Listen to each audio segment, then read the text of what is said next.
অনেকের মনে হতে পারে এটা একটা বাজে কথা, এটা একটা আজব কথা, কিন্তু কথাটা কিন্তু একদম সত্যি কথা।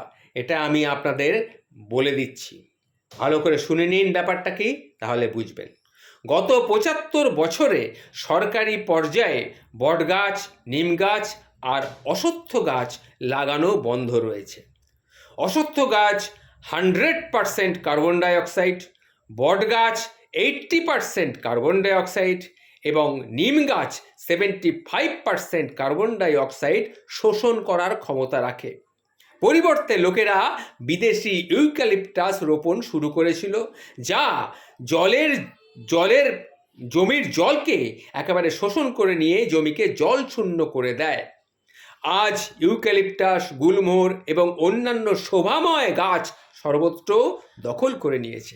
এখন যখন বায়ুমণ্ডলে কোনো রিফ্রেশার থাকবে না, তো কি হবে?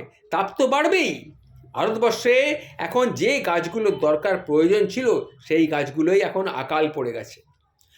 প্রতি 500 মিটার অন্তর একটি করে অশ্বত্থ গাছ লাগাতে হবে, তাহলে কয়েক বছর পর ভারত দূষণমুক্ত হতে পারবে। যাই হোক, আমি আরও একটা তথ্য আপনাদের সামনে রাখছি। অশ্বত্থ গাছের পাতা বড় এবং পাতলা ডালে থাকে, যার কারণে পাতাগুলি শান্ত আবহাওয়াতেও নড়তে থাকে। একটু খেয়াল করে দেখবেন। পরিষ্কার অক্সিজেন কিন্তু অশ্বত্থ গাছ সরবরাহ করে। যাই হোক, সেই জন্যই বোধহয় অশ্বত্থ গাছকে বলা হয় গাছের রাজা।